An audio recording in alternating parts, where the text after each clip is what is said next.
everyone, and welcome to another video with me, Berets, and today we're going to be taking a look at everything that was added to the JP side. And yeah, Globalers got even a little bit of news to you. Obviously, your update this week was kind of a quiet one, and I think that's actually pretty good because very soon you guys will be getting into like a really big 3 banners. I've talked about these big 3 banners multiple times, and I'll probably talk about it one more time because A, make video, B, yeah, you might as well talk about something for your Globalers. And, you know, information is always interesting, and maybe I can provide a little more information having played a little bit longer on the JP side than what my previous opinion was. But first, the big thing today, I think, is a lot of on the JP side, because JP got a pretty substantial update, another chapter, a raid to go with the FF14 event, and a brand new summon to put into the game. So there's a fair amount to talk about. So let's get into it really quickly, starting with the raid. Now, it's really nice to see the raid come back. And every time the raid has come back recently, it has gotten better, and that's a big plus in my mind. From the previous times, and for Globalers who have been looking for this, big complaint with the raid is once you enter a room and you choose to play it single player, or you want to play it multiplayer with either 2 people or 4 people, you are always locked into that, and now that has been changed on the JP side. After the more recent King Behemoth raid for the Glassy event, we now have this wonderful thing of just being able to change rooms. So you can actually go into the raid, start doing it on a single player, and if it doesn't work, you can change it to multiplayer. Totally fine. About time this was added. Just cannot wait for some more features. Continuing on, holy cow, someone's at level 45 already. It's not me. Taking a look at the raid, there is some interesting stuff to do with this current FF14 raid. For the one thing, it's actually only up to level 80, which is pretty nice. After, obviously, some raids being up to level 150, and the more recent JP raids being up to level 100, kind of nice just to have a little bit lower of a threshold here. And just like the Warrior of Light raid, level 40 and level 80 come with some pretty nice bonuses. Level 40 gives you a +1 version of the helmet, where completing level 79 and getting to level 80 effectively gives you a +3 of this helmet. Now, if you're curious about this helmet, seems to be a tank helmet, which really isn't that surprising. Downed in critical, more HP, defense, and spirit, standard kind of thing. The other thing to note about this helmet is that I do believe on its plus versions it gets anti-puncture resistance, so it makes tanks more durable. This adds more stock to Warrior of Light, Angle, Agrius, and Rain. This makes tanks just generally better, so this is a pretty nice raid to get to level 80. I would almost say that every single player in the game should definitely try to get to level 80 for this +3 helmet, just to make life a little bit easier for your tank. Other than that, there are no rare enemies this time. There isn't a rare boss enemy, which I'm a little disappointed in, but it's only up to level 80, and that's fine. Going up, you'll get just some more stuff. Coins, gold, and crafting equipments, all that stuff that you probably want anyway, and this is all stuff that you need to craft the helmet. I think it's I think it's perfectly reasonable to get to a +4 on this raid. I don't think that it is incredibly difficult or, you know, unreasonable. So yeah, I think that just do the raid if you're doing on the JP side, and when it gets to global, do that as well. But yeah, the other thing to talk about is the summon, which is a pretty big summon if you've ever played Brave Exvius. Brave Exvius players know that we've had a summon in the past, or sorry, a trial boss called Aigaion. I'm really bad with that name, as I am with other stuff. Trial, Brave, Medina. There, I both kind of made people happy and kind of made people angry at the same time. Cool, center bait. Anyway, let's take a look at this summon card, because this summon card is actually really interesting, and continuing on the trend of just really interesting stuff lately on the JP side. First of all, let's talk about this, about the card. Like, not even looking at anything else, let's just evaluate the card, because Aigaion is not necessarily the thing that you want off of this banner. All right. So taking a look at the at his card, big thing it gives is slash, increased slashing attacks and hit for the entire party. Now, accuracy is really good. If you ever fought evasion enemies in this game, you'll know how much you want to start getting accuracy, but the fact that it gives accuracy plus slash up is just really good for the entire party. There are plenty of sword-based characters in the category of tank, in the category of DPS, even kind of in healers if you include some of the spell blades in the game, which is an interesting thought. But getting back to it, there's a lot of slash type attacks. This slash is the most common thing. So having this is particularly nice, and as you can see, the maxed out version comes with 25 points, which is a lot. It's more than a +5 weapon. So this card is particularly strong, but it also gives the increase of piercing attack resistance to the wearer. Again, this is a fantastic card to stick on a tank that has taunting skill that can generate hate, because for one thing, decreases the amount of damage he's going to get from piercers, such as, you know, you got your Lucias, you got your Glassies, you got just lots of different piercing units.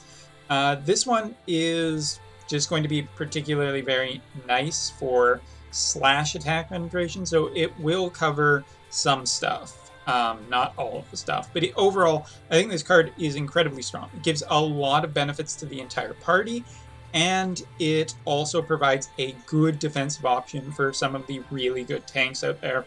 So yeah, I'm giving this a big recommendation. In terms of the summon itself, this is more of a difficult one to talk about. Okay, so taking a look at his board, and I'm going to size this up a little bit, but looking at it, he is primarily a magic attack summoner. Like, he goes with a magic attacking type character. Not only that, but he has slash type damage. So already, I think, pretty fringe in terms of who this summon is made for. More recent JP side has characters such as Howlet, and there are some spell blades as well that I think will benefit from this, but this is not a summon for everyone. This is a summon more for specific characters. He has the benefit of, you know, the things that you would expect. He has Bird Killer, and he has Aqua Killer. Summon up piercing attack resistance, as well as magic resistance too, which is, again, really interesting. I think that overall, for Howlet, it's a really, really good summon to stick on, because obviously you can still get some magic attack out of this. You're getting some defensive options, which I think he kind of needs. So this summon is just really good for specific spots. In terms of the flavor of the summon, thunder-based, okay, I can understand it, but a magic slash type summon, I guess you can reasonably, you know, kind of validate this however you want. But regardless, I don't think it really fits with the flavor of, you know, he was this giant robot with massive fists, so you think he would be a fist-based summon, but we also haven't gotten a fist character for a while. So yeah, overall, I think this is just an incredibly strong card for a couple of reasons. One, you get a new summon that is both attack and magic based, that works with slash characters, but is primarily for magic slash damage users, and given that Howlet is one of the more stronger mage characters in the game, not a bad idea to support him with something shiny and new. The card itself is just kind of nuts. It is Ultima, at the point of this recording, has put it top tier, and I'm inclined to agree. There's always going to be more slash damage characters, and tanks will only get better in the future. So I think this card is kind of nuts to just get your hand on for the double benefit that you get. Now, also taking a look at the other card. Nope, not yet. There it is. This one overall ended up being less impressive than I think. 8% quickness is not incredible. And the overall ice killer of 20 is definitely not bad, but nothing that I'm particularly going to break the bank trying to get. I think this, again, will be useful in very specific spots. Especially given the lack of fire characters currently. If you don't have a developed Rain or Adelard or, you know, I guess even Ishtola, there's not a ton of great fire characters yet in the game. So this does provide an option against the growing number of ice characters. I should also mention that I do think for Globalers, this is also potentially a good summon for Frivia, but I guess Globalers, again, a limited amount of slash magic attacks, very fringy benefits. The other thing to note is that JP has a multi-tier step up that is actually free Lapis. Step 1 gives you 100 Gill Snappers. Step 2 gives you 300 SR orbs. Continuing on, you get 30 electric magicites, 3 UR orbs at step 4. Sorry, the Gigasites. And step 5 gives you a guaranteed of the brand new summon. First of all, this is really incredible for a couple reasons. One, it seems like all the steps are free Lapis. The only one that is questionable are kind of the last 2 steps, but I haven't heard anybody say that it's paid Lapis, so they'll prove it otherwise. I'm going to say it's free. Either way, I think that this is a big investment to look into, but if you have saved up your Lapis and you are kind of just looking for a brand new summon to go with a specific character, it's kind of nice to get at least an option to go for to get like a brand new summon card really easy. Because again, I've always said, plus just getting the first one invests people incredibly in this game, because once you have the character, then you immediately kind of want to start building them, unless it's just a character you're not interested in. But still, I think that this is a good step in the right direction, especially for cards, since cards are pretty essential and summons are really good. So why not give people, you know, a good chance to get summons? And it should be noted too that I did take a peek at their rates just to take a check. And interestingly, the Aigaion card does have a up rate in it. So you even have a pretty good chance of getting the card as you're going up the step up. So if you're really looking to kind of just go all the way to the top one, hey, guess what? Good news. If you don't, I mean, a guarantee is always kind of nice. Now, for JP players who are kind of on the fence of whether or not they want to engage in 10K, I would like to talk just a little quick bit about who I think is next. And I do think that this is going to be our mid-month character added to the game. I think that this is going to be ours. So Luasa has been like teased since essentially the game launched on the JP side. We've known about her for an incredibly long time. She is a character that I know that some people were really waiting for a really long time. And we have not seen her yet, but she did emerge in the more recent side story on the JP side for Howlet, Shell, and Sir not yet appearing in the gacha. So yeah, these 3. But she was in it, and last month Scar was prominently featured in the previous side story, and then he ended up showing up. So yeah, I could see kind of our blondish girl here being the UR, and blue-haired dude probably being the SSR character, or MR I should say, for Globalers. Either way, if you're on the JP side, you may want to consider your options about whether or not you need a gunner, because I'm assuming that she's going to be really good, but I have no proof at this point. So yeah, looking at it overall, gotta say, I think I will give a big thumbs up to the brand new summon. I think he's just really good for potentially one of the best characters in the game right now, Howlet. Especially on the magic side as well. Overall DPS, I don't know. I don't have an N99 yet, so I can't comment on it.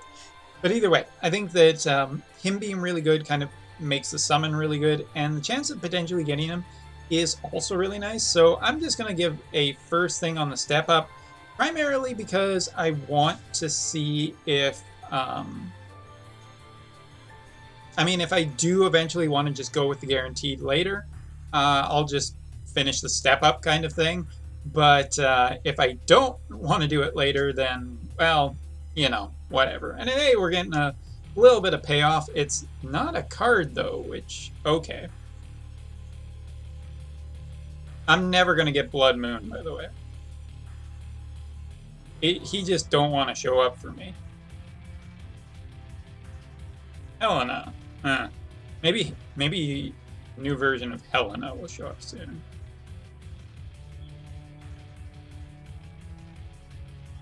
Oh, we got Masharid. Isn't that sad? Isn't that sad? Free UR orb and some gold? Yippee. Yeah, I think it's a pretty solid step up overall. So I think that it's generally really good.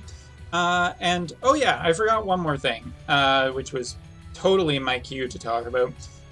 This fight with the Lightsworn... No, Lightsworn is Yu-Gi-Oh!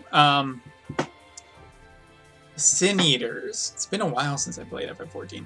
If Globals are curious as to what the fight essentially looks like in the future, so far, obviously not incredibly difficult, but at level 10, Slash is its primary weakness, and both light and dark. So you have kind of many different characters you can bring. You can bring Warrior of Light, Venera, Stern, Bling Stern. There's so many options for you.